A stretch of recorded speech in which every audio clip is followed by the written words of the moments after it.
The heroic poem upon Tower. The beginning of the victory of King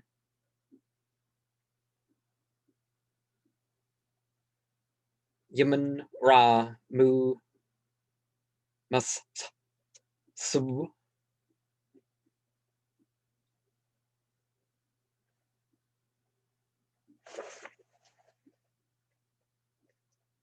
may he live forever, which he obtained over the people of Keta, of Naharain, of Maluna, of Padasa, of the Dar Dani, over the people of Massa, of Karkisha, of Kaswatan, of Bar Gamish, of Kete, of Anaugas, over the people of Ekrith and Mushanth.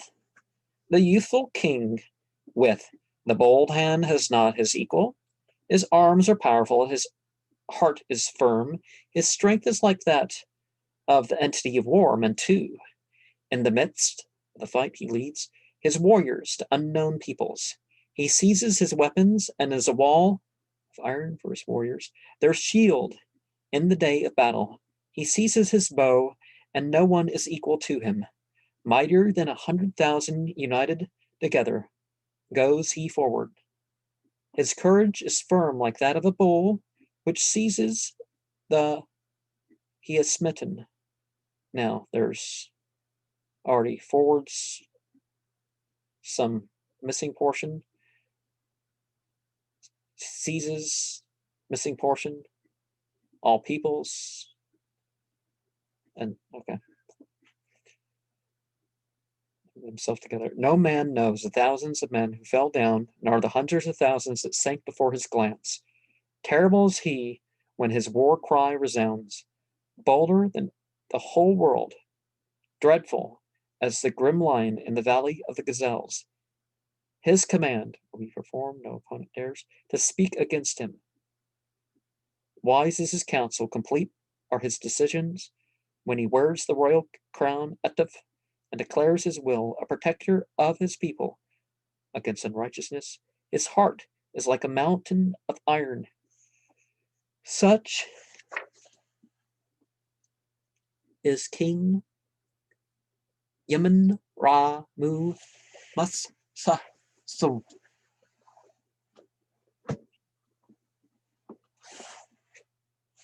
After the king had armed his people and chariots in like manner, the Chardonians, which were once his prisoners, some missing portion, then was the order given them for the battle. The king took his way downwards, and his people and his chariots accompanied him, and followed the best road on their march. In the 5th year, on the 9th day of the month Pena,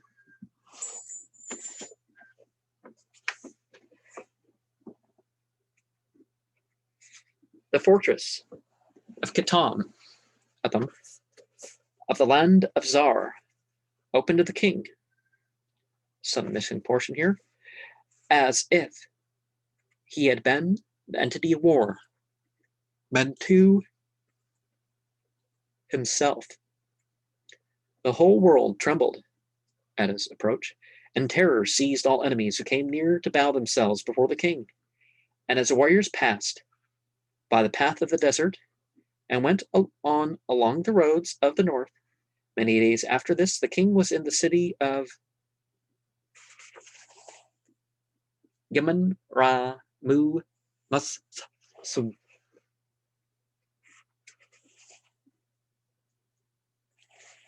which is situated in Zahib. After the king had marched upwards, he reached and arrived as far as Kadesh. And the king passed in by their sight, like his father Mentu, the lord of Thebes. He marched through the valley of the river Aranatha. With him, the first legion of Yemen secures victory to the king Yemen Ra Mu Masu.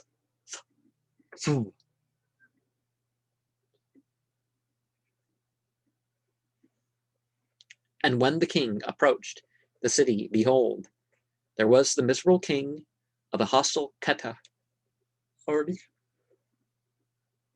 arrived. He had assembled with him all the peoples from the uttermost ends of the sea to the people of the Keta. They had arrived in great numbers of the people of Naharain, the people of Rathu, of the Dardani, the Masu, the Pidasa, the Maluna, the Karkish, or Kashkish, the Leka, the Kazu Adana, the Kirkamish, Akarith, Kati, the whole people of Anaugas, every one of them, Mushanath, and Kadesh. He had left no people on his road without bringing them with him. Their number was endless. Nothing like it had ever been before. They covered mountains and valleys like grasshoppers for their number. He had not left silver nor gold with his people. He had taken away all their goods and possessions to give it to the people who accompanied him to the war. Now had the miserable king of the hostile Keta and the many peoples which were with him hidden themselves in an ambush to the northwest of the city of Kadesh, while the Pharaoh was alone. No other was with him. The legion of Yemen advanced behind him. The legion of Pharaoh went into the ditch on the territory which lies to the west of the town of Shabatuna, divided by the long interval from the legion of Ptah in the midst, in the direction, towards the town of Ornama. The legion of Sutaks marched on by their roads, and the king called together all the chief men of his warriors. Behold, they were at the lake of the land of the Amorites. At the same time, the miserable king of Keta was in the midst of his warriors which were with him, but his hand was not so bold as to venture on the path on the battle with Pharaoh. Therefore, he drew away the horsemen and the chariots, which were numerous as the sand, and they stood 3 men in each war chariot, and there were assembled in one spot the best heroes of the army of Keta, well appointed with all weapons for the fight. They did not dare to advance. They stood in ambush to the northwest of the town of Kadesh. They then went out from Kadesh on the side of the south, and drew themselves in the midst of the legion of Phra Horamku, which gave way and was not prepared for the fight. There Pharaoh's warriors and chariots gave way before them, and Pharaoh had placed himself to the north of the town of Kadesh, on the west side of the river Arunatha. Then they came to tell the king. Then the king arose like his father meant to. He grasped the weapons and put on his armor, just like Baal in his time. And the noble pair of horses which carried Pharaoh, whose name was Victory in Thebes, they were from the court of King Yemen Ra Mu Matsu. When the king had quickened his course, he rushed into the midst of the hostile host of Keta, all alone. No other was with him. When Pharaoh had done this, he looked behind him and found himself surrounded by 2,500 pairs of horses, and his retreat was beset by the bravest heroes of the king, of the miserable Keta, and by all the numerous peoples which were with him, of Arathu, of Masu, of Pedasa, of Keshkesh, of Maluna, of Kaza Adana, of Kalebu, of Akereth of Kadesh, and of Leka. And there were 3 men in each chariot, and they were all gathered together. And not one of my princes, not one of my captains of the chariots, not one of my chief men, not one of my knights was there, My warriors and my chariots had abandoned me. Not one of them was there to take part in the battle. I wonder how much of a payoff was used to convey this story, right?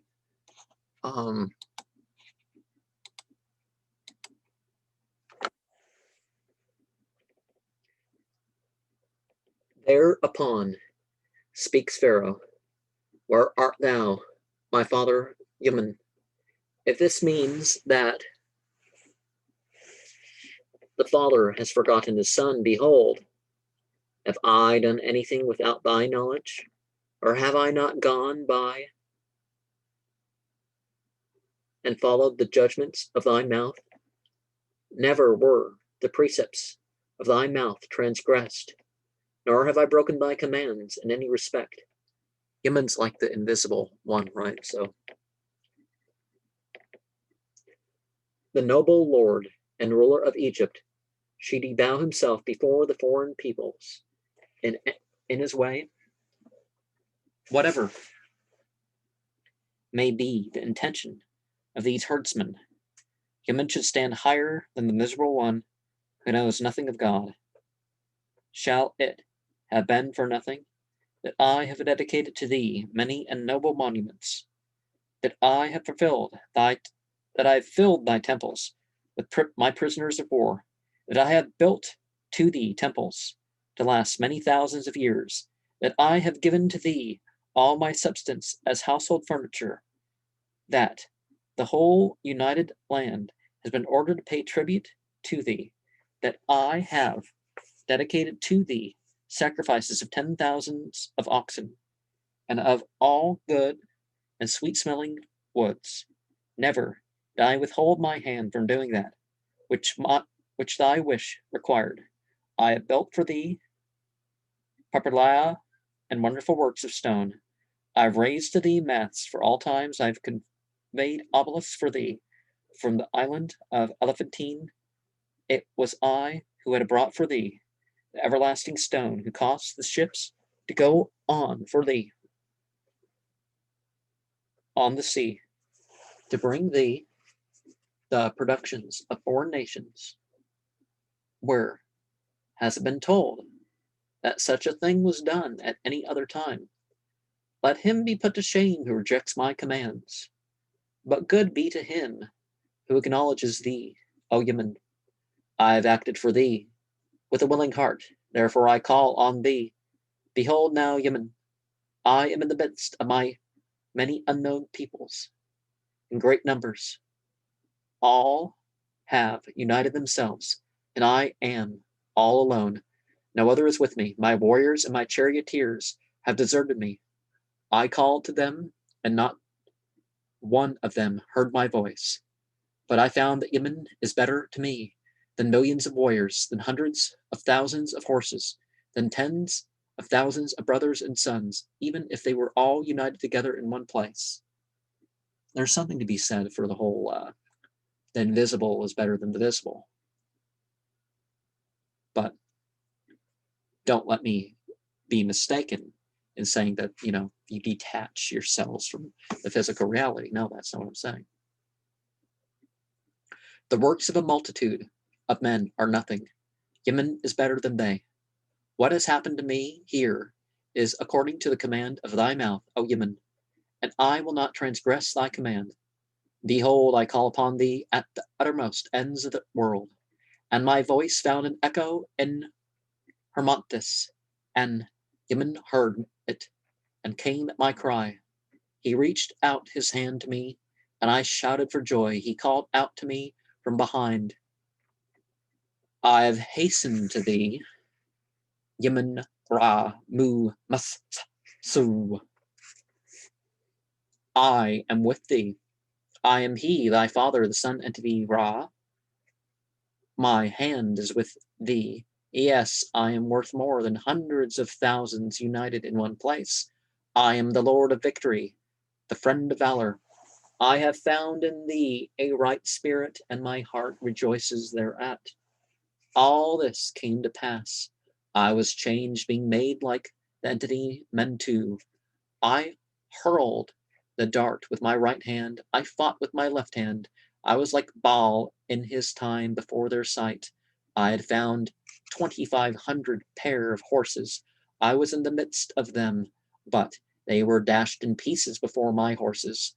Not one of them raised his hand to fight. Their courage was sunken in their breast.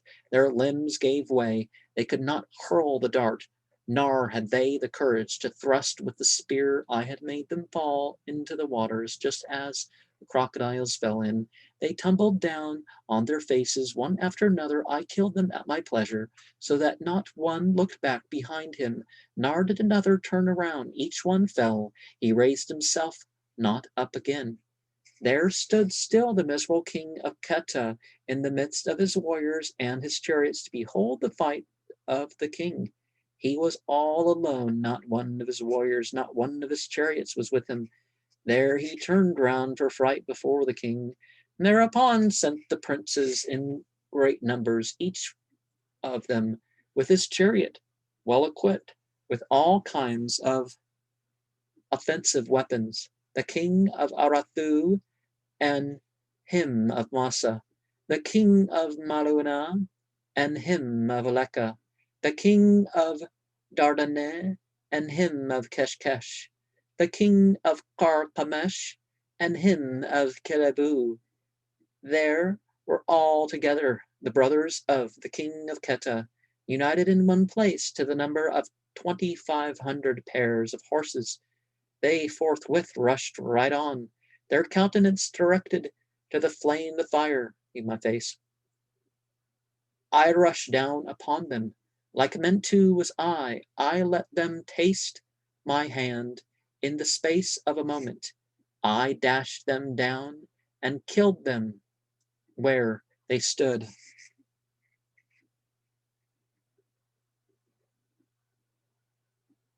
Well, kind of like the censored version of the Doe's song. Makes me want to stick my fist in your face. Of course, that's going to be, you're going to get some teeth against your fist, right?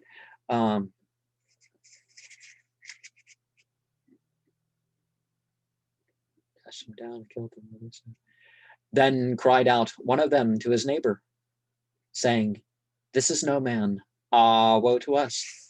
He who is in our midst is Suffix the glorious.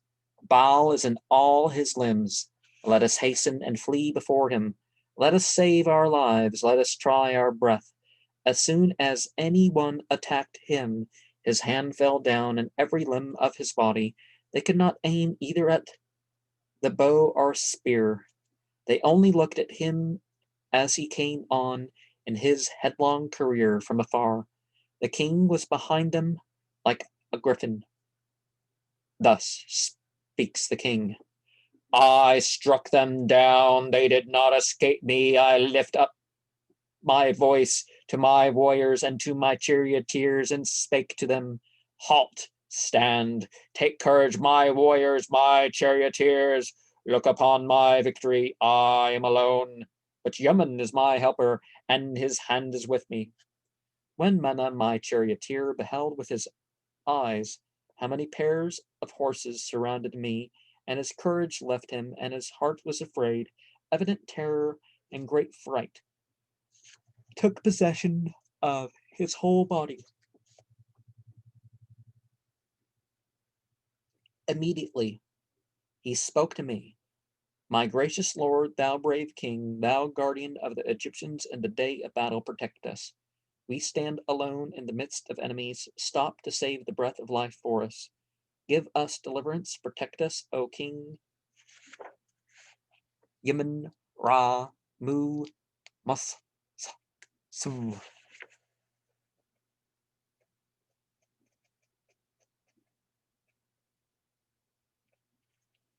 Then spake the king to his charioteer, "Halt, stand, take courage, my charioteer. I will dash myself down among them, as the sparrow hawk dashes down. I will slay them, I will cut them in pieces, I will dash them to the ground in the dust. Why then is such a thought in thy heart? These are unclean ones for Yemen, wretches who do not acknowledge the entity. And the king hurried onwards. He charged down upon the hostile host of Keta for the sixth time. When he charged upon them, says the king, there was I like to ball behind them in his time when he has strength. I killed them, none escaped me. And the king cried to his warriors and then to his chariot fighters and likewise to his princes who had taken no part in the fight. Miserable is your courage, my chariot fighters. Of no profit is it to have you for friends. If there had been only one of you who had shown himself a good warrior for my country, if I had not stood firm as your royal lord, you had been conquered. I exalt you daily to be princes. I place the son in the inheritance of his father, warding off all injury from the land of the Egyptians. And you forsake me? Such servants are worthless. I made you rich. I was your protecting lord, and each of you who complained, supplicating to me, I gave him protection in his affairs every day. No Pharaoh has done for his people what I have done for you. I have allowed you to remain in your villages and in your towns. Neither has the captain nor his chariot horses did any work.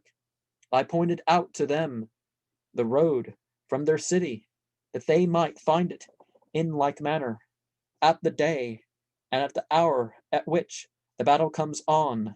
Now behold, a bad service altogether has been performed for me.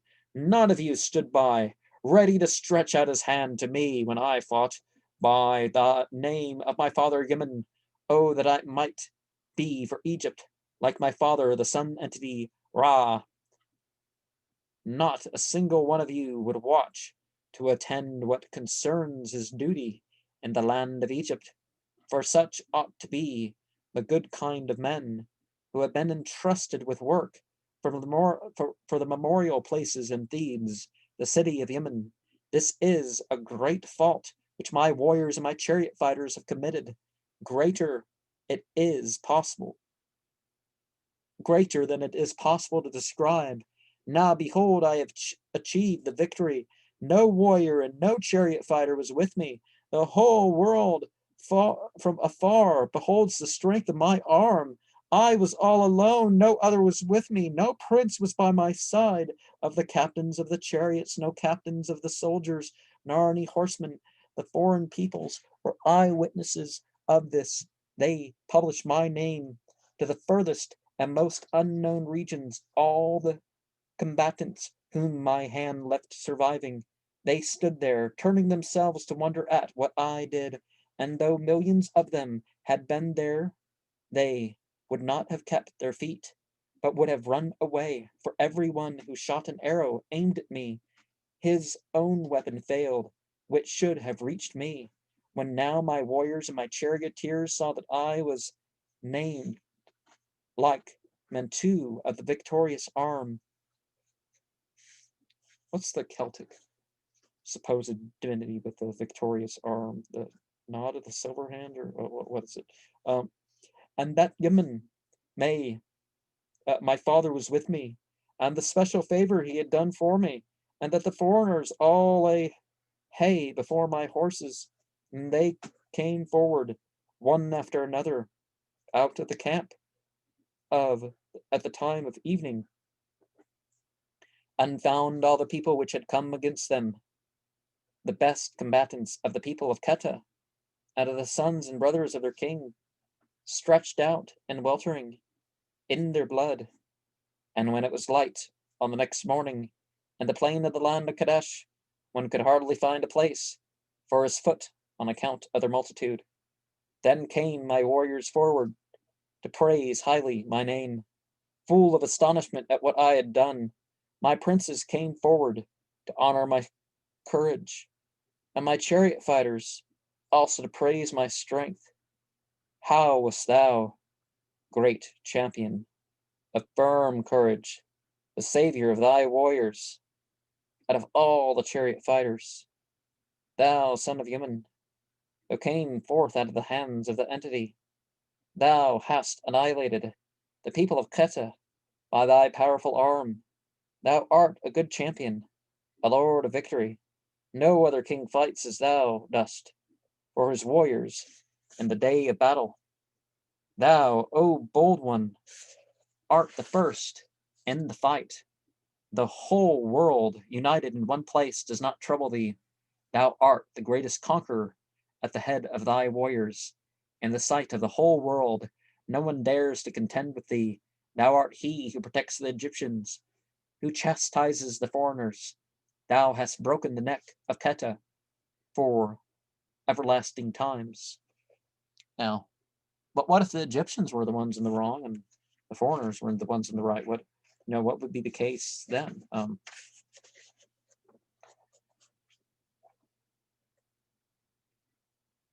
Thereupon the king answered his warriors and his chariot fighters, and likewise his princes, my warriors, my charioteers, who have not taken part in the fight.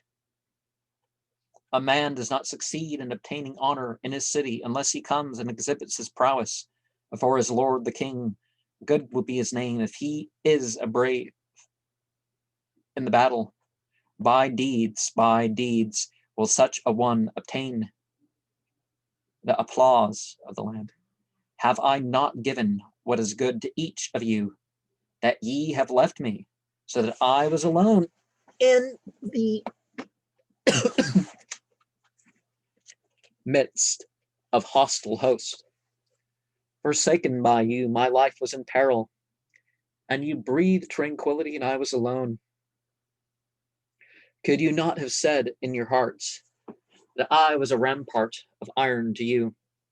Will anyone obey him who leaves me in the lurch when I am alone without any follower, when nobody comes of the princes and of the knights and of the chief men of the army to reach me out of his hand? I was alone thus fighting, and I have withstood millions of foreigners. I all alone. Victory in Thebes, and Mut is satisfied. My pair of horses, it was they who found me to strengthen my hand. When I was all alone in the midst of the raging multitude of hostile hosts, I will myself henceforth have their fodder given to them for their nourishment in my presence, when I shall dwell in the palace, because I have found them in the midst of hostile hosts, together with the captain of the horsemen, Mena, my charioteer, out of the band of the trusted servants in the palace who stay near me. Here are the eyewitnesses of the battle. Behold, these did I find. The king returned in victory and strength. He had smitten hundreds of thousands altogether in one place with his arm. When the earth was again light, he arranged the hosts of the warriors for the fight, and stood there prepared for the battle, like a bull which has whetted his horns. He appeared to them in the likeness of the entity Mentu, who has armed himself for the battle, likewise his brave warriors who dashed into the fight, just as the hawk swoops down upon the kids. The diadem of the royal snake adorned my head. It spat fire and glowing flame in the face of my enemies. I appeared like the sun entity at his rising. In the early morning, my shining beams were a consuming fire for the limbs of the wicked. They cried out to one another, "Take care and do not fall," for the powerful snake of royalty, which accompanies him, has placed himself on his horse. It helps him. Everyone who comes in his way and falls down, there comes forth fire and flame to consume his body. Fire beings and snake beings is often a way to refer to the male and female entities that people call gods and goddesses. And they remained far off, and threw themselves down on the earth to entreat the king in the sight. And the king had power over them, and slew them without their being able to escape. As bodies tumbled before his horses, so they laid there stretched out, all together in their blood. Then the king of the hostile people of Keta sent a messenger to pray piteously to the great name of the king, speaking thus: "Thou art Ra Horgimku, Thou art Sutux the glorious, the son of Nut, Baal in his time. Thy terror is upon the land of Keta, for thou art broken the neck of Keta for ever and ever. Thereupon he allowed his messenger to enter.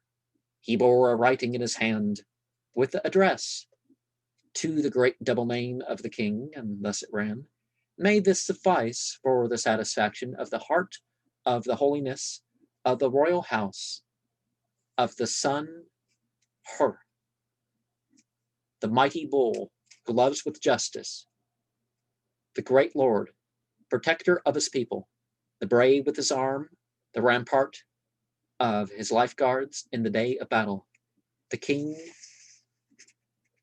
Yemen Ra Mu Mas Su.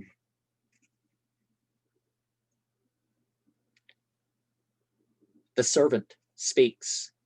He makes known to Pharaoh, my gracious lord, the beautiful son of Ra Her Yimku, as follows: Since thou art the son of Yemen, from whose body thou art sprung, so has he granted to thee all the peoples together. The people of Egypt and the people of Keta ought to be brothers together as thy servants. Let them be at thy feet. The sun entity Ra has granted thee the best inhabitants of the earth. Do us no injury. Glorious spirit, whose anger weighs upon the people of Keta, would it be good if thou shouldst wish to kill thy servants, whom thou hast brought under thy power? Thy look is terrible, and thou art not mildly disposed. Calm thyself. Yesterday thou camest and hast slain hundreds of thousands. Thou comest today, and none will be left remaining to serve thee. Do not carry out thy purpose.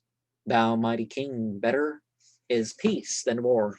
Give us freedom. Then the king turned back in a gentle humor, like his father meant to in his time, and Pharaoh assembled all the leaders of the army and of the chariot fighters and of the life guards. When they were all assembled together in one place, they were permitted to hear the contents of the message which the great king of Keta had sent him. When they had heard these words, which the messenger of the king Keta had brought as his embassy to Pharaoh, then they answered and spake thus to the king: Excellent, excellent is that. Let thy anger pass away, O great lord or king. He who does not accept peace must offer it. Who would content thee in the day of thy wrath?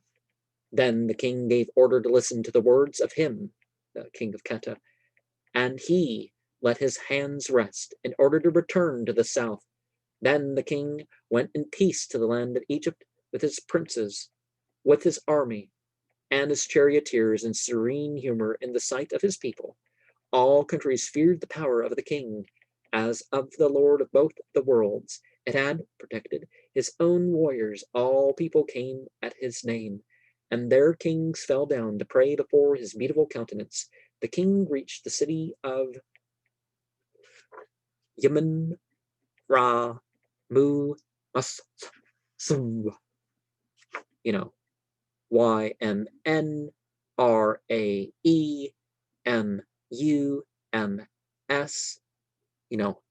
palatal S, another S, palatal S, another S, palatal S, and W.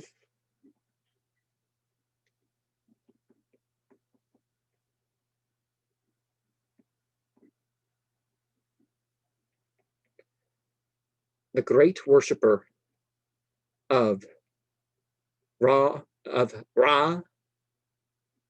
Haryamku and rested in his palace in the most serene humor, like the sun on his throne. And Yemen came to greet him, speaking thus to him: Be thou blessed, thou our son, whom we love. Yemen Ra Mu Math Thu.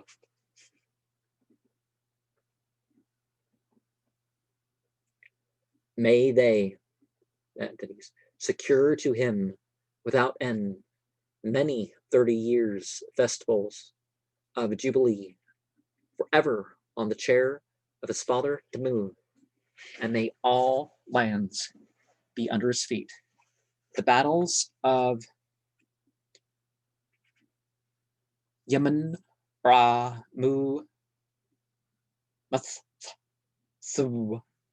the second, in Syria must have taken place previously to the Battle of Kadesh, for the three rock tablets near Beirut, which were as well known to the Greek travelers in the 5th century BCE as they are in our own day, testify to his presence at this very place in the second year and first campaign, in the 5th year and second campaign of his reign, after peace had been made with the Kheta, their frontiers were spared, although several cities could not prevail upon themselves to acknowledge the Egyptian supremacy. In one of these, Tunep, in the land of Naharain, the opposition of the populace assumed such a serious aspect that Yemen Ra Mu Matsu was obliged to go in person against the town. The memorial inscription records thus: there arose a new war, which was against the city of Kheta, in which the two stations of Pharaoh were set up. The king had reduced them under his power. Then the king assembled his warriors and his chariots to give orders to the warriors and his chariots to attack the hostile Kheta, who were in the neighborhood of the city of Tunip, in the land of Naharain. And the king put on his armor, mounted his chariot, and stood there in the battle against the town of the hostile Kheta at the head of his warriors and of his chariots. His armor was put upon him, and the king came again to take his armor to put it on, and he utterly smote the hostile Kheta, who were in the neighborhood of the city of Tunip in the land of Naharain. After that, he had no more put on his armor. In the 8th year, we again find the king in the land of Canaan, where the inhabitants had so angered Pharaoh that he went against them, captured their fortresses, and carried away their king and elders, and all men capable of bearing arms to Egypt. The representation of this victory is on the northern gate tower on the west side of Karnak. Against every fortress is written, "This is the city which the king took in the 8th year, to which the particular designation of the place was added." In what has been preserved, we can make out the names Shalama, that is the town of peace, the place Salem, or Salim, to the south of Scythopolis, Maroma, that is Merom, Ain Anamim, that is Anim, or Anim, Dapur in the land of the Amorites, the well-known fortress on Mount Tabor, the town Kalapu on the mountains of Baitha Anta, that is the Beth Anath of the Bible, in the land of Kabul, Afghanistan.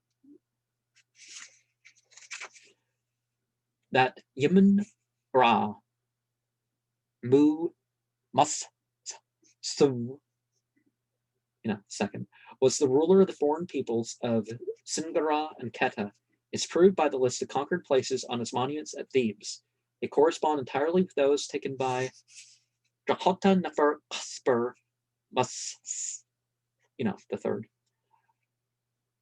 The wars against the cities of Canaan called into play all the military activities of Yemen, Ra, Mu, Masu, and his storming of Ascalon appeared to the Egyptians so great to exploit as to merit a detailed representation on the temple of Karnak. Ascalon was in the fertile district of the coast of the Mediterranean, and although strongly fortified, belonged sometimes to the Syrians and sometimes to the Egyptians. The king, in his war chariot, personally directed the attack, which resulted in a capture by storm. Pharaohs, soldiers are seen to be scaling the city walls and beating in the barricaded doors with axes, while men and women are trying to appease the victors. The king of Ascalon submits, saying, "He rejoices who acts according to thy will, but woe to him who transgresses thy boundaries. We will make known thy glory to all the nations who know not Egypt."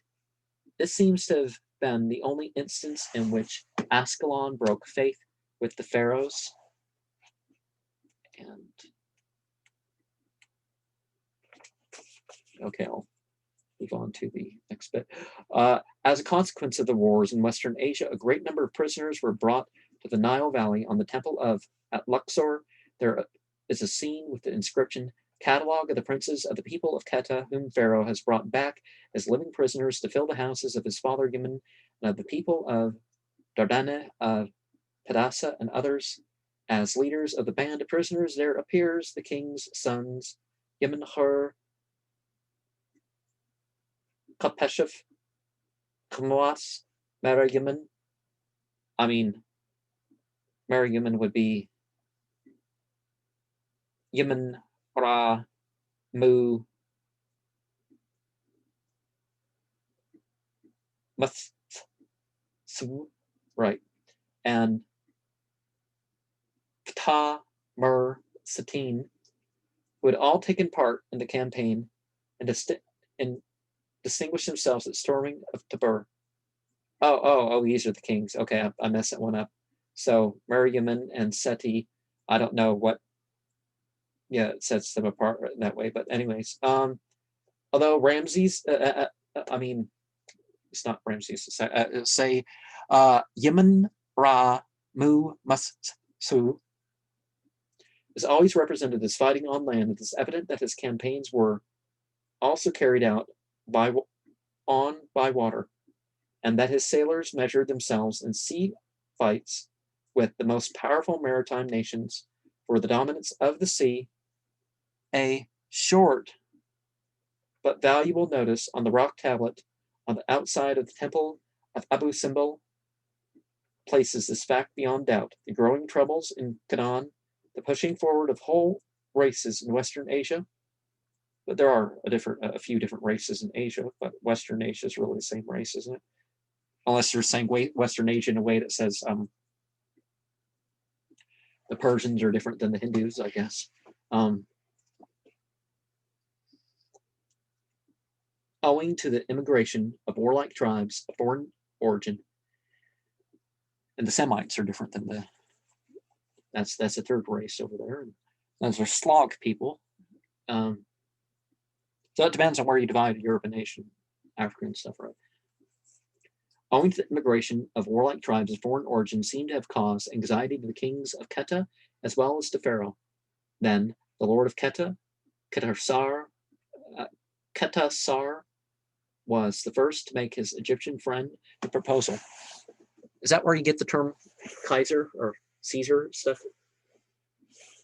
Derived from that over time?